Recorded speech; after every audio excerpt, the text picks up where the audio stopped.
My name is Soraya Blake, and I'm 32 years old. What happened at my sister's wedding didn't just shock our family, it spread through the entire business community like wildfire. Picture this. Over 200 guests gathered inside a luxury ballroom.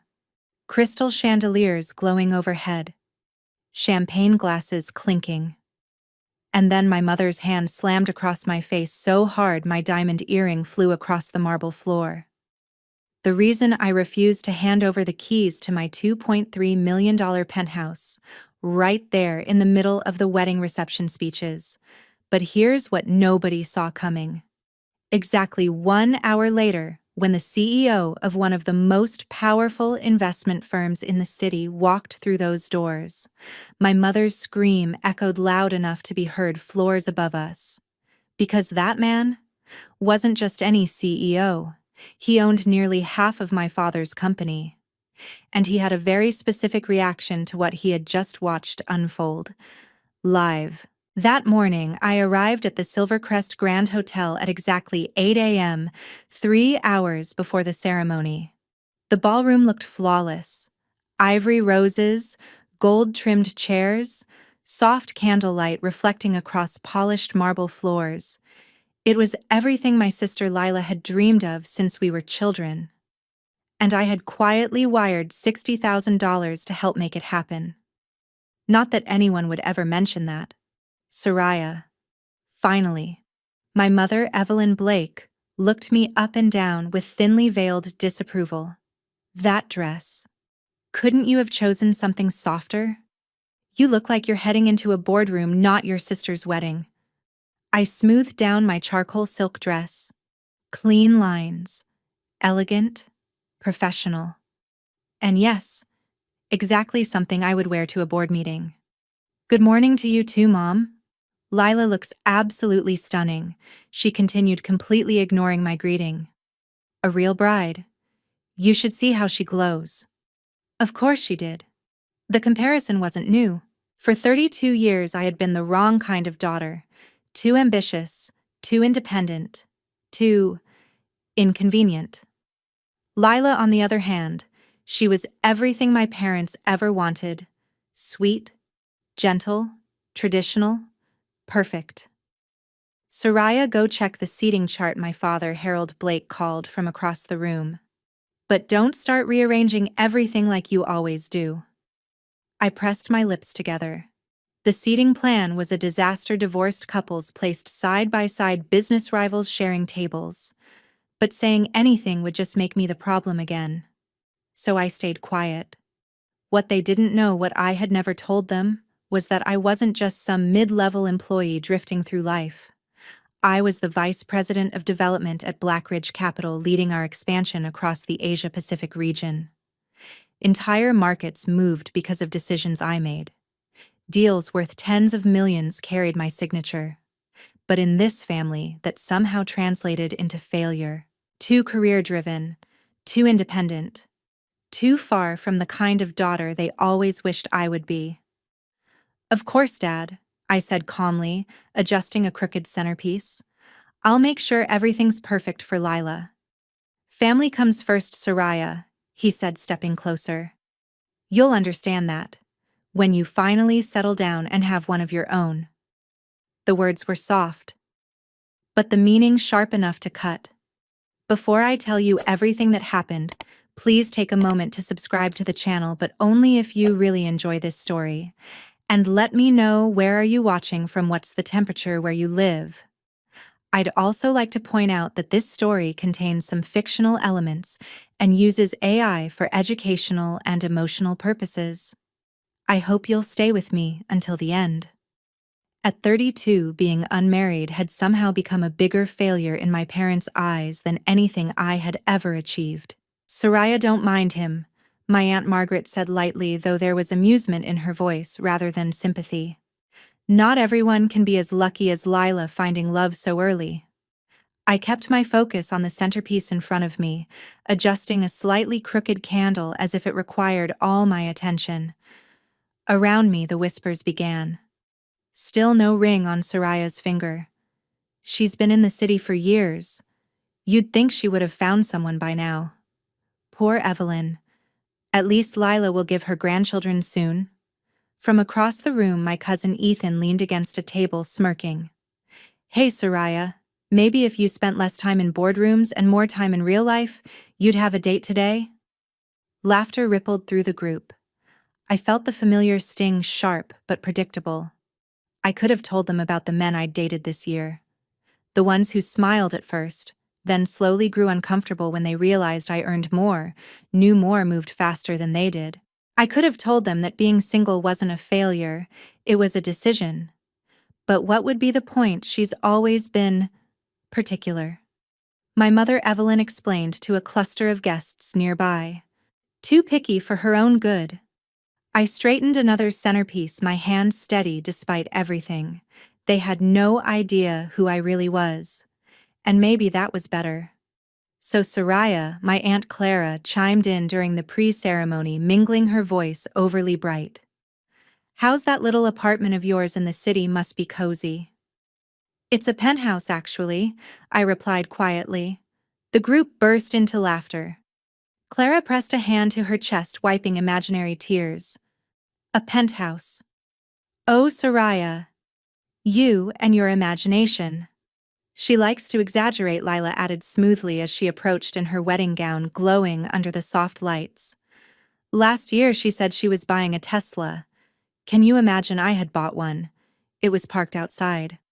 But I just smiled. Soraya's always been ambitious, my mother said, using the word like it was something to be corrected. A little too ambitious if you ask me.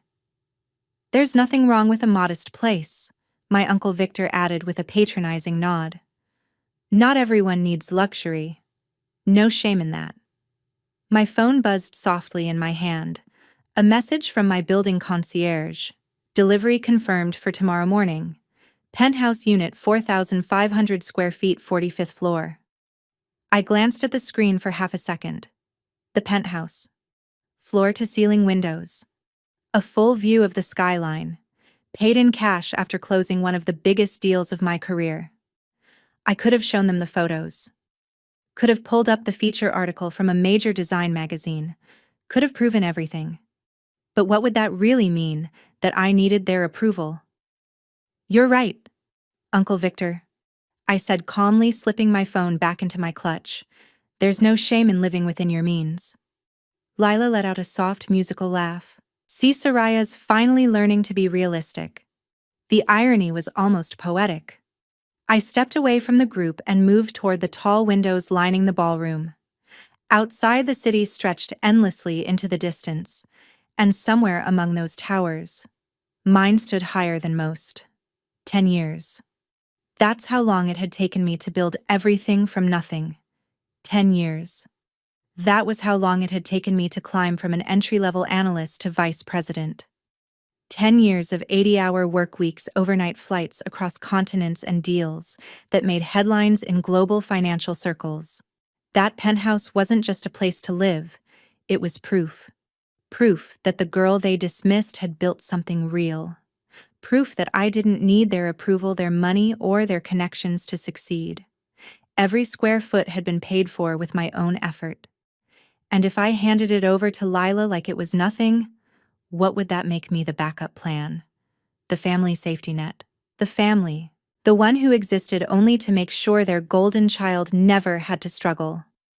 I thought about the nights I had fallen asleep at my desk, still in my heels, surrounded by documents that would eventually turn into multi-million-dollar deals. The promotions I had earned while they were busy planning Lila's engagement parties. The respect I commanded in boardrooms across 3 continents. None of that existed here. To them, I was still just Soraya. Too ambitious. Too career-focused. Too difficult. And if I gave in now, if I let them take the one thing that represented everything I had built, I would be confirming exactly who they believed I was.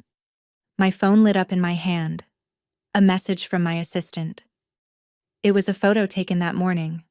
The view from my penthouse. The sun rising over the city, golden light pouring through the floor-to-ceiling windows. Your sanctuary is waiting for you, boss. Sanctuary. That word settled deep inside me, because that's exactly what it was. The one place where I wasn't the disappointing daughter, the overlooked sister, just Soraya Blake, a woman who had built something extraordinary on her own, and I couldn't give that up, not even to keep the peace. Across the ballroom, my mother's voice carried clearly over the soft music. Our Lila is everything a mother could wish for. So graceful, so kind. She even volunteers at the children's hospital. She's going to be such an incredible wife. Guests murmured in admiration. My mother stood there glowing, listing every achievement Lila had ever made. Her degree, her engagement, her charity work. My name never came up once. 3 months ago, I had quietly transferred $60,000 to help pay for this wedding when my father mentioned the budget was getting tight. I had used my connections to get Lila featured in one of the city's most prestigious bridal magazines. I had even arranged an upgrade for their honeymoon suite using my own rewards points. Invisible. That was what I was. The family ghost who only appeared when something was needed. Such a beautiful family, someone said warmly. You must be so proud of your daughter. Oh, we are, my father replied, wrapping an arm around my mother. Lila has made us so happy. Daughter. Singular. As if I didn't exist. I turned away before the tightness in my chest could show on my face, and then I heard it. My father's voice lowered, but not enough. After the toast, he murmured to my mother, "We'll make the announcement about the penthouse." My breath caught. "You're sure Soraya will agree?" my mother whispered. "She won't have a choice," he replied calmly. "Not in front of everyone. She's too proud to cause a scene at her sister's wedding." A cold chill spread through me. This wasn't spontaneous. This wasn't generosity. This was planned. A setup designed to trap me in front of hundreds of witnesses. And honestly, my mother added, her voice edged with casual cruelty. What does she even need a penthouse for? It's not like she has a family to fill it. The words hit harder than anything they'd said all morning, but instead of breaking me, they clarified something. Completely. I wasn't walking into a celebration. I was walking into an ambush. I wasn't going to play their game. If you've ever felt invisible in your own family, like your achievements only matter when they fit someone else's expectations, then you understand exactly where I was standing in that moment. I see you. And your success matters even when they pretend it doesn't. What happened next was the moment everything shifted. The moment private family dynamics turned into public humiliation. If you believe in setting boundaries and choosing self-respect over approval, make sure you stay with me. And tell me where you're watching from. I always find it incredible how many people recognize this kind of story. The reception was already in full swing when my father suddenly stood up. He tapped his champagne glass with a spoon. The sharp, clear sound cut through the music. The band stopped playing. Conversations died mid-sentence. 200 guests turned toward him. Before we continue celebrating, my father began, his voice amplified through the microphone. Evelyn and I would like to give Lila and her husband Daniel something special. My stomach dropped. They were really doing it. As you all know, he continued with a proud smile. Family means everything to us. He said family, but his gaze never left Lila. And there's nothing we wouldn't do for our children's happiness. Children. Plural. But everyone in that room knew exactly who he meant. That's why we're thrilled to announce, he paused for effect, that Soraya has generously agreed to gift her city penthouse to Lila and Daniel as a wedding present. The room exploded into applause. Lila pressed her hands to her chest, her expression perfectly crafted into shock and gratitude. But I saw it. That small, satisfied smile she couldn't quite hide. She had known. Of course she had. Daniel pulled her closer, grinning like he had just won something he didn't earn. "Oh my God," Soraya Leela said into the microphone, her voice trembling just enough to sound convincing. "Are you serious? Your penthouse?" Every single head in the room turned toward me. I stood there frozen, a champagne glass still in my hand. They had orchestrated everything. The announcement, the timing, Lila's reaction, the audience. All of it designed to trap me. "Soraya, come up here," my father called, gesturing for me to join them. "Let's have the whole family together for this moment." The applause kept going. People were smiling, nodding. Some even looked emotional. At table 12, I spotted the wife of one of my company's board members. At table 8, three of my largest clients. My entire professional world was scattered throughout that room, watching, waiting, expecting me to smile and play my role. This wasn't just pressure. This was calculated. A public execution of my independence. I placed my champagne glass down carefully on the table. Then I stood, slowly. The room began to quiet. "I'm sorry," what I said, my voice clear enough to carry across the ballroom without a microphone. My father's smile flickered. "Your penthouse sweetheart," he said, his tone tightening. "For Lila and Daniel." "That was never discussed with me," I replied calmly. A wave of whispers spread instantly. I could feel the shift, the confusion, the tension. My father's expression hardened. "Don't be selfish on your sister's wedding day," he said into the microphone, making sure every person in that room heard him. "Dad," I said evenly, "this is inappropriate. We can talk about this privately. There's nothing to discuss." Before I could respond, my mother stepped forward and took the microphone from him. "This is a gift from the family," she announced, her voice sharp and controlled. "It's my property," I said calmly. "And I haven't agreed to anything." The whispers grew louder, spreading through the room like a ripple. How could she, on her sister's wedding day? So selfish. Lila's eyes filled with tears right on cue. "Soraya, I thought you'd want me to be happy." "Your happiness doesn't require my home, Lila. It's just a property," my father cut in sharply. "You can buy another one? Then you should buy her one," I replied without raising my voice. The reaction was immediate. Gasps echoed across the ballroom. Someone near the front actually covered her mouth in shock. The photographer's camera started clicking faster, capturing every second. "Please," Soraya Daniel stepped forward, trying to sound reasonable. "We'd take great care of it." "I'm sure you would," I said. "But the penthouse is not available." My mother's face flushed deep red. My father looked like he might collapse from the pressure building around him. And Lila, the softness in her expression began to crack. Something sharper showed underneath. "Come on, Soraya," my Aunt Clara called out. "It's family." "You don't even have a family to fill that place," my Uncle Victor added. "Lila needs it more. She's starting a life," someone else chimed in. "What do you need all that space for?" The pressure came from every direction, each voice stacking on top of the other, each word pushing harder. "Be reasonable," my cousin Ethan shouted. "Stop making this difficult." "It's not like you can't afford another one," Aunt Margaret added, her tone dripping with sarcasm. "With your important career?" They still didn't believe me, even now. To them, the penthouse was still just a fantasy I had exaggerated.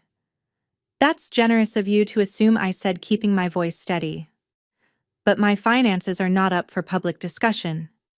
"Everything is always about money with you," my mother snapped into the microphone. "Your sister's happiness should matter more than property." "If Lila's happiness depends on taking what's mine," I replied, "then maybe we should question that." Another wave of shocked reactions swept through the room. Somewhere in the back, someone actually booed. The photographer kept shooting, the flash going off again and again like lightning. Through all of it, I didn't move. My hands stayed at my sides. No shaking. No tears. I had faced boardrooms filled with executives who would tear apart anyone who showed weakness. I had negotiated deals worth millions under pressure far greater than this. I wasn't going to break here. Not for them. "The penthouse is not available," I said again, each word deliberate. Final. My phone vibrated in my clutch over and over. I pulled it out, needing a second to breathe. 3 missed calls. 1 message. Saw the live stream. On standby. My eyes lifted instinctively. And then I saw it. At table 6, Daniel's younger brother had his phone propped up, angled perfectly toward the stage. The entire scene was being broadcast live. The small red icon blinked steadily. How many people were watching this unfold right now? Another message came through. Your call. Say the word. I stared at the screen for a second. Marcus Chen, my mentor, my CEO, and the man who quietly owned 40% of my father's company. A fact my father had never once connected.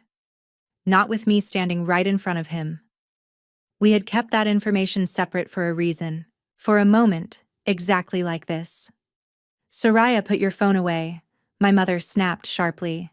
This is family time. Apparently, it's also public entertainment, I replied, glancing toward table 6. Your son-in-law's family is live streaming this to the internet. Daniel's younger brother fumbled quickly, grabbing his phone. But it was too late. The damage had already been done. Who knew how many people had already seen my parents trying to publicly force me into giving up my home? I typed quickly. Wait for my signal. Then I slipped my phone back into my clutch. So dramatic, Lila sighed into the microphone, her voice trembling just enough to win sympathy. All of this, over a piece of property. She placed a hand over her hard eyes, glistening. I thought my sister loved me enough to help me start my marriage the right way. The crowd softened instantly. Poor Lila. Rejected. Humiliated. By her cold, selfish sister. But while they were watching her, I was watching my father. He kept checking his phone. Again. And again. With each glance, the color drained further from his face.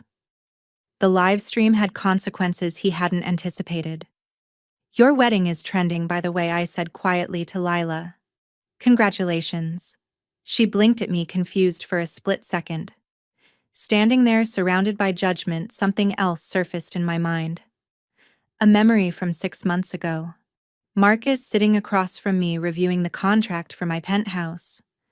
You'll want this clause, he had said, tapping the page. I had barely paid attention at the time. Protection against third-party interference, he continued. Especially coercion from family. I had laughed it off. My family was difficult, not dangerous. But Marcus had built an empire from nothing. He understood people in ways I didn't. If anyone tries to force you to transfer ownership under pressure, he had explained, this clause activates. The company steps in. We protect both the asset and you. Clause 15.3. I remembered it clearly now. The penthouse had technically originated as a corporate asset transferred to me as part of my executive compensation. Everything about it was airtight, legitimate, documented. And that clause gave Blackridge Capital full legal authority to intervene if anyone tried to take it from me under coercion. It wasn't just about property. It was about protection. Marcus had seen this before. Successful women pressured into giving up everything to families who believed they were entitled to it. Soraya has always been stubborn, my father said loudly, trying to regain control of the room. But she knows family comes first. Family doesn't ambush each other, I said. Quietly, but clearly enough that every single person heard it. The room went still. Even the servers had stopped moving, trays frozen mid-air. I thought about the documents sitting in Marcus's office, the ownership records, the shareholder structures, the details my father had never questioned deeply enough. The truth that would shatter everything he thought he understood. That his daughter wasn't just successful. She was tied directly to the power he had been chasing for years. And then, my mother moved. She stepped down from the head table like a storm breaking loose. Her gown shimmered under the lights as she crossed the dance floor, microphone still clutched tightly in her hand. Her knuckles were white, her expression no longer controlled. Soraya Blake. Her voice exploded through the speakers. You will not ruin this day. You will not embarrass this family. I'm not the one creating a scene, Mother. We raised you better than this. She was only a few feet away now, close enough for me to see the vein pulsing at her temple. We gave you everything. You gave Lila everything I corrected quietly. I earned what I have. You ungrateful. She stopped herself, remembering the audience. Then her expression shifted, forcing a sweetness that convinced no one. Sweetheart, she said, her voice suddenly soft. Just give your sister the keys. It's such a small thing. No. The word hung in the air between us. Sharp. Unmovable. Her face changed instantly. Disbelief. Then anger. Then something deeper. Humiliation. The entire ballroom seemed to hold its breath. You're really going to do this? She hissed, lowering the microphone for just a second. Don't push me. Or what, I asked, genuinely curious. What exactly did she think she could threaten me with now? She raised the microphone again, her voice rising. Everyone, she announced, it seems my daughter has forgotten what family means. She turned slightly toward the crowd. Perhaps you can remind her. A murmur moved through the room. Some voices called out in support of Lila. Others had gone completely silent. Even they could feel it. Something had crossed a line. Give your sister the keys, my mother said again, her voice dropping into a dangerous whisper that still carried through the microphone. Now. No. Her restraint shattered. You selfish, ungrateful girl, the words tore out of her. After everything we've done for you, everything we've sacrificed, you can't do this one thing. You are a disgrace to this family. She stepped even closer. I could smell her perfume. That same heavy floral scent that had filled my childhood home. And beneath it, years of resentment burning in her eyes. Then it happened. Without warning. Her hand struck my face with full force. The sound cracked through the ballroom, amplified by the microphone still in her hand. My head snapped to the side. For a split second, everything slowed. I felt the sharp sting spread across my cheek. And then something small and bright flew through the air. My diamond earring. A gift I had bought for myself after closing the Singapore deal. It spun once under the chandelier lights and hit the marble floor with a soft, clear sound. 200 people gasped at the same time. Then silence. Absolute silence. The kind that makes your ears ring, the kind where every heartbeat sounds too loud. I didn't move. I didn't speak. I just stood there, my cheek burning, the heat spreading slowly across my skin. The photographer had stopped shooting. The staff stood frozen in place. No one knew what to do next. Even the children at the far tables had gone completely silent. My mother's hand remained suspended in the air, as if even she couldn't fully process what she had just done. The microphone in her other hand picked up the uneven rhythm of her breathing. In the mirrored walls surrounding the ballroom, I could see everything at once. My cheek already flushing red. My mother's face caught between shock and defiance.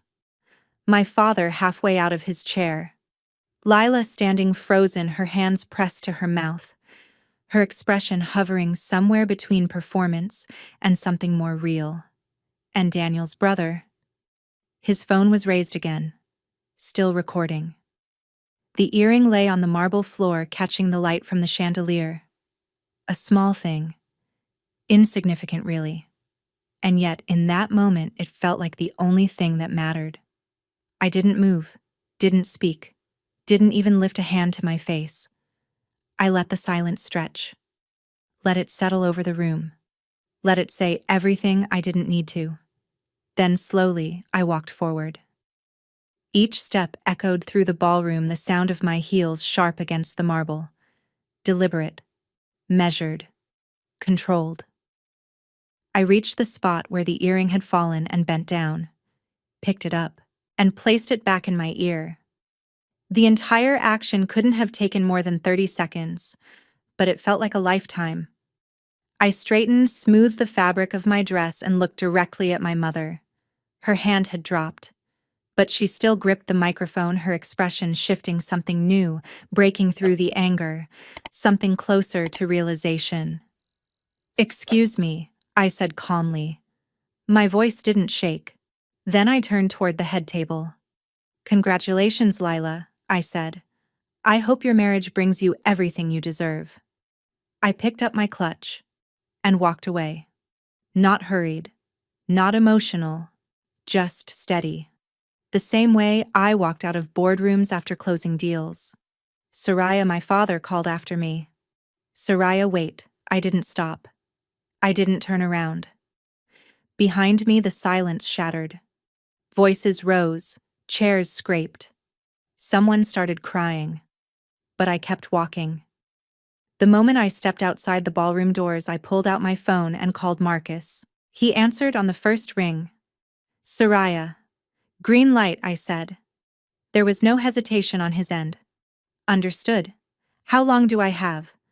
"Give me 45 minutes to get home." A pause. "Are you okay?" I touched my cheek, still warm, still stinging. "Execute the contingency."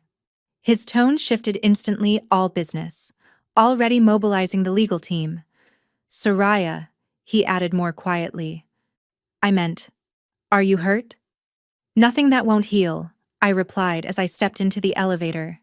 Then I added, "Bring the shareholder agreement." The one my father never actually read. A small pause. Then Marcus chuckled softly. "With pleasure." The call ended just as the elevator doors closed, sealing me away from the chaos I had just left behind. That moment. The slap heard by 200 people. Did it make your blood boil? Because I know what it feels like to be humiliated by the very people who are supposed to protect you. But here's the truth. The best response isn't always anger. Sometimes, it's strategy. What came next proved exactly why you should never underestimate someone you've pushed too far. If you believe in standing up for yourself, make sure you like this video. And if you've ever had to set a boundary with family-type boundaries, in the comments. Because the next part? That's where everything changes. 45 minutes later, I was standing in my penthouse, an ice pack pressed gently against my cheek, when my phone buzzed with a message from Marcus. "Entering the building now." That was Marcus's message when I stepped out of the car. By the time I reached my penthouse, I had already changed into jeans and a soft sweater. The armor I wore in that ballroom was no longer necessary. The battle had already been decided. They just didn't know it yet. My phone lit up nonstop with notifications. The live stream had exploded. Over 500 shares in less than an hour. Clips of the slap were already circulating, turned into short looping videos. But I didn't care about any of that. I cared about what was happening inside that ballroom. Another message from Marcus, walking in. "Harold just saw me." I could picture it perfectly. Marcus Chen stepping through those doors in a perfectly tailored suit, calm, controlled, impossible to ignore. 2 lawyers behind him carrying briefcases, the same Marcus Chen whose name appeared in every major business publication. The same man my father had spent the last 6 months desperately trying to get a meeting with. Another message came in. His face just went white. "Your mother is screaming." I walked over to the floor-to-ceiling windows and looked out at the city. Somewhere down there, inside that grand ballroom, everything was shifting. Consequences had arrived. My phone rang.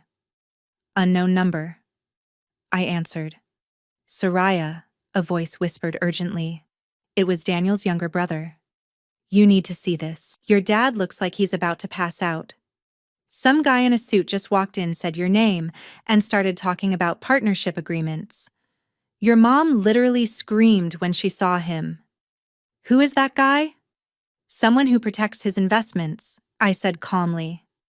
"Your dad keeps saying Mr. Chen over and over." "Wait. Is this the Chen?" "The one who owns I Have to Go," I said, ending the call. The city lights flickered below, calm and indifferent. But inside that ballroom, everything my family thought they controlled was unraveling. My phone rang again. Marcus. You're on speaker, he said. I'm here with your parents and their guests. I could hear it. The silence in the background. Heavy. Tense. Waiting. Then Marcus spoke, his voice carrying that quiet authority that made entire rooms listen. Harold, he said, I think it's important to clarify something for everyone present. A pause. Soraya Blake is not just an employee at my company. She is our Vice President of Development overseeing our entire Asia-Pacific expansion. The reaction was immediate. Even through the phone I could hear it. Gasps, confusion, disbelief. That's not possible. My father's voice came through strained and uncertain. The Singapore deal that generated $40 million in revenue, Marcus continued. Soraya led that. Silence. The Tokyo branch, now our most profitable division. She built that from the ground up.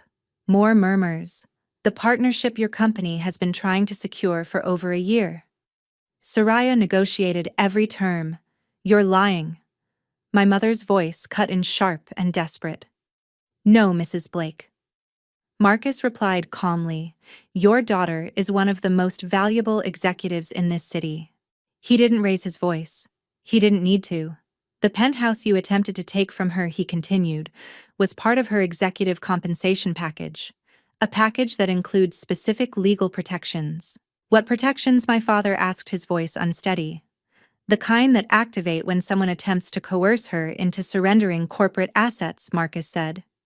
Which, according to the live stream currently circulating online, is exactly what happened here tonight. A pause. That live stream has already reached over 20,000 viewers. I could hear movement. Papers shifting. People reacting. And furthermore, Marcus continued, as someone who owns 40% of your company, Harold, I find tonight's behavior deeply concerning. Silence fell again. Attempting to publicly take assets from your own daughter, allowing physical assault to occur in front of hundreds of witnesses. His tone sharpened slightly. That raises serious concerns about your leadership. You can't do this, my father said, his voice breaking. This is family business. The moment you made it public, Marcus replied, it became my business. A brief pause. Then his voice softened slightly. Soraya, are you still there? I'm here, I said. Would you like to press charges for assault? The silence that followed was even heavier than before. Then Marcus spoke again. Let me make something very clear. The footage shows both assault and attempted coercion. This activates Clause 15.3 of our shareholder agreement. My father's breathing became audible through the phone. What are you talking about? Page 47, Marcus said. The clause regarding conduct that compromises leadership integrity. I could hear papers being unfolded. Shuffled. Under that clause, I have the authority to call an emergency board meeting within 24 hours. Another pause. And considering I control 40%, he added, and the Jensen Trust controls another 15. I suggest you do the math. I could hear papers being placed down on the head table through the phone. Marcus was laying everything out in front of them. This is extortion. My mother's voice shrieked, sharp and panicked. No, Mrs. Blake, Marcus replied calmly. Extortion was demanding your daughter's property in front of 200 witnesses. This is consequence management. Soraya. My father's voice came through different now. Softer. Desperate. Tell him to stop. This is going too far. Too far. I said, my voice steady. Like slapping your daughter in front of an entire ballroom wasn't too far. You can't destroy our company over this. I'm not destroying anything, I replied. I'm protecting what's mine. My assets. My dignity. Marcus is protecting his investment. If your actions put that at risk, that's your responsibility. Voices murmured in the background. The video is everywhere. It's on Twitter, Facebook. Local news just picked it up. Then Marcus spoke again, clear and controlled. Here's what's going to happen. The room fell silent. Harold, you have 48 hours to issue a public apology to Soraya. A real one, not a statement written by your PR team. A pause. You will acknowledge her professional achievements and her legal ownership of the penthouse. Another pause. Evelyn, you will do the same. And you will have no further direct contact with Soraya. Or what my mother demanded, her voice rising again. Or I exercise my rights as a major shareholder, Marcus said. Your company requires my capital for its expansion. Without it, you're looking at insolvency within 6 months. This is my daughter's wedding, my mother cried. You can't do this here. You're right, Marcus said smoothly. This isn't the time or place. A brief silence. That's why I'm giving you 48 hours to fix it. He continued, his tone leaving no room for argument. Soraya's penthouse remains hers, untouched, uncontested. Any further attempt to pressure or manipulate her will result in immediate legal action. She's our daughter, my father said weakly. Then treat her like one, Marcus replied sharply. Not like a resource you can take from whenever it suits you.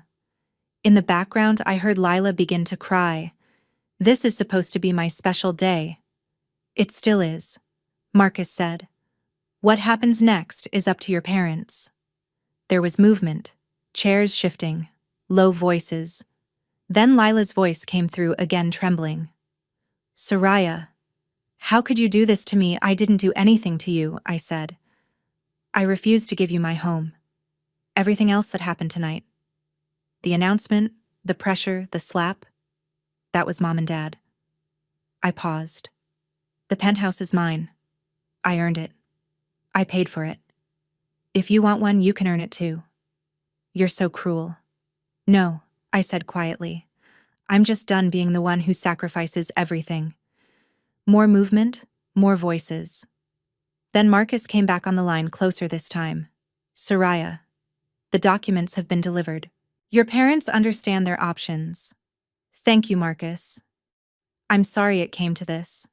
So am I. A brief pause. The photographer captured everything he added.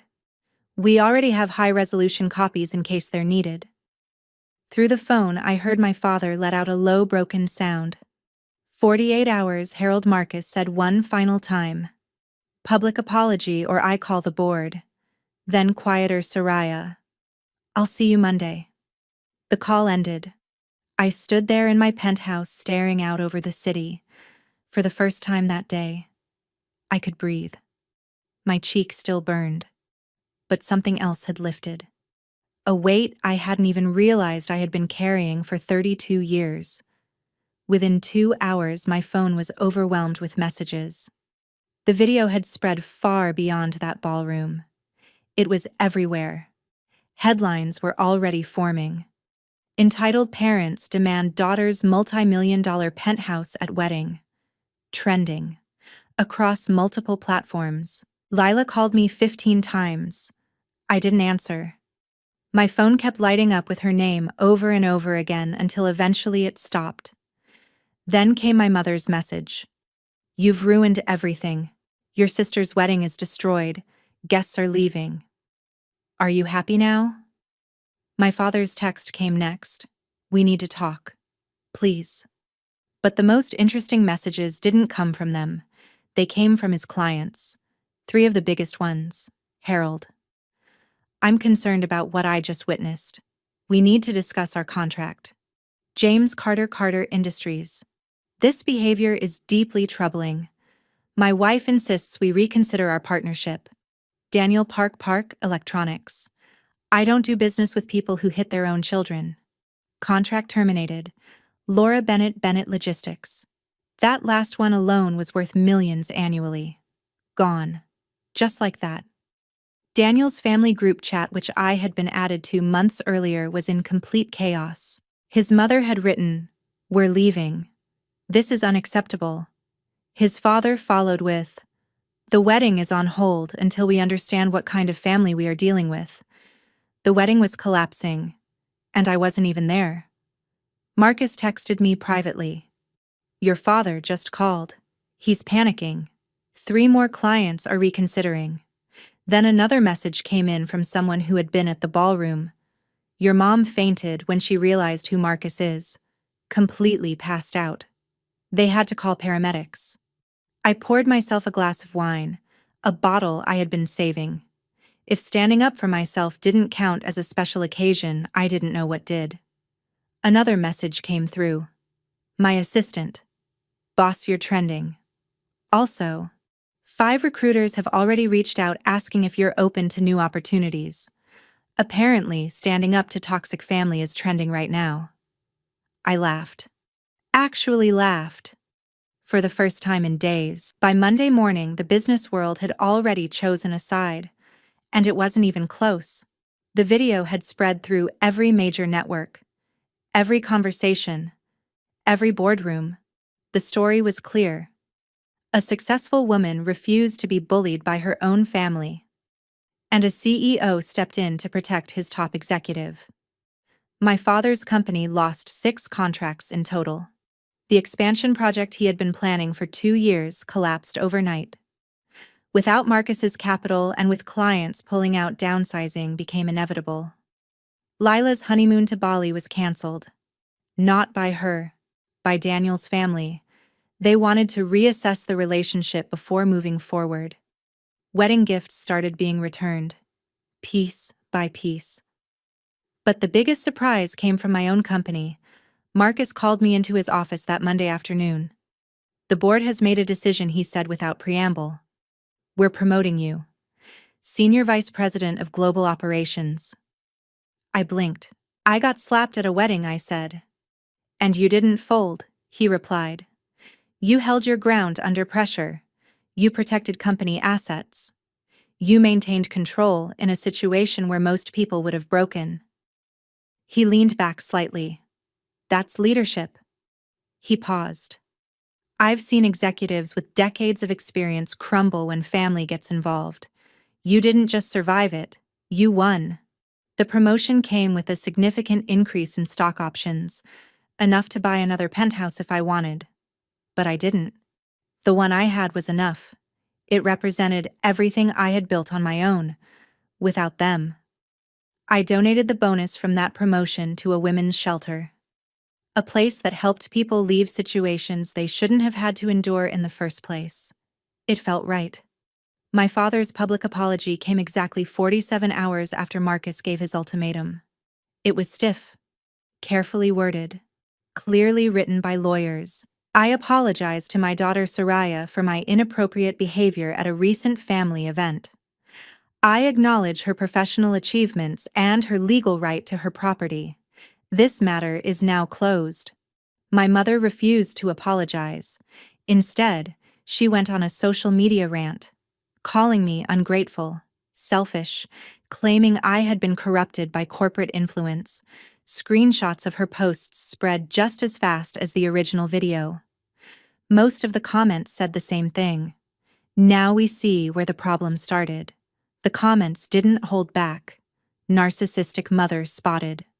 A week later, Lila finally texted me. You ruined my life. Daniel's family is forcing us into counseling before they'll even consider moving forward with the marriage.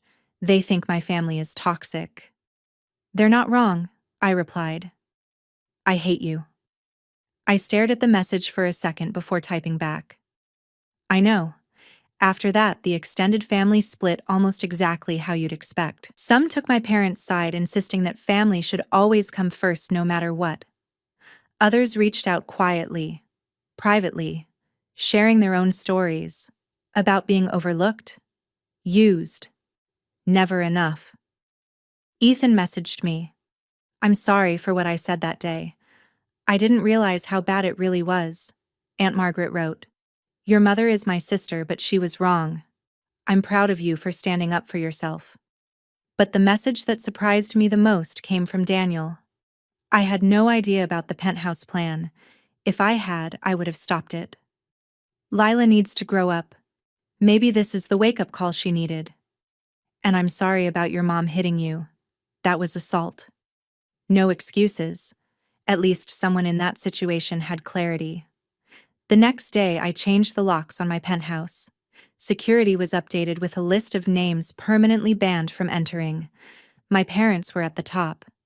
The doorman who had known me for years pulled me aside quietly. "I saw the video, Miss Blake," he said. "You did the right thing. My daughter went through something similar. Family isn't always what we think it is." I nodded, because I understood that now. I blocked my immediate family on every platform. No announcement. No explanation. Just silence. A clean break. Then I focused on work. The promotion meant overseeing teams across 12 countries. Long days. Constant travel. High stakes. But for the first time, there was no weight pulling me backward. Marcus became more than just my boss. He became something I had never really had before. A mentor. One morning over coffee, he said something that stayed with me. "The best revenge," he said, "is building a life so good, they're no longer part of it." 3 months later, I received a message from an unknown number. It was a photo. The gift I had sent Lila after everything settled. A certificate for 6 months of family therapy. "This is insulting," the message read. "It's necessary," I replied. Then I blocked that number too. My penthouse became what it was always meant to be, a sanctuary. A place where no one could demand anything from me, where no one could diminish me. Every morning the sunlight poured through the windows stretching across the city skyline. A reminder that everything I had built was mine. 6 months later, everything had settled into something new, something real. I was thriving. The senior vice president role opened doors I hadn't even imagined before. I was featured in a major business publication's 40 Under 40. The article didn't mention the wedding. It didn't need to. It focused on my work, my strategies, the impact I was making across global markets. My father's company stabilized eventually, but it never returned to what it had been. Some losses don't recover. They reshape everything. In just 6 months, my father had aged 10 years. That's what people said, at least. Through business contacts, I heard he had started therapy. Too late to fix what had already been broken, but maybe enough to make him understand it. My mother didn't change. If anything, she leaned harder into her version of the story, telling anyone who would listen about her ungrateful daughter who chose money over family. But most people had seen the video. They knew the truth. Lila's marriage lasted 4 months. That was it. The counseling Daniel's family insisted on uncovered everything that had always been there. Entitlement, avoidance of responsibility, the expectation that someone else would always provide. The divorce was quiet. Final. She texted me once. "I hope you're happy. You got what you wanted." I read it once before replying. I got what I earned. There's a difference. After that, there was nothing left to say. The family I found at Black Ridge Capital became something I never thought I would have. A real support system. We celebrated each other's wins. We showed up during setbacks. And no one ever expected me to shrink so they could feel comfortable. Marcus and his wife started inviting me to their family dinners. Their daughters, both in college, would ask me questions about my career, about my decisions. One night, the older one said something that stayed with me. "You're proof we don't have to make ourselves smaller for anyone." And she was right. That was worth more than anything my family had ever withheld. I didn't lose everything that day. I finally understood what was worth keeping. Standing there, I realized love without respect isn't something you protect. It's something you outgrow. What would you have done if your own family asked you to give up everything you built? Would you stay silent? Or choose yourself? If you've listened this far, I'm truly grateful you didn't just hear a story, you felt it. And maybe somewhere, it helped you see your own situation more clearly. If this message resonates with you, your action matters more than you think. One subscribe from you helps stories like this reach someone who feels alone. One like or share could be the moment that helps someone finally set a boundary. If you believe choosing yourself is not selfish but necessary, stand with me and help this message reach the right people.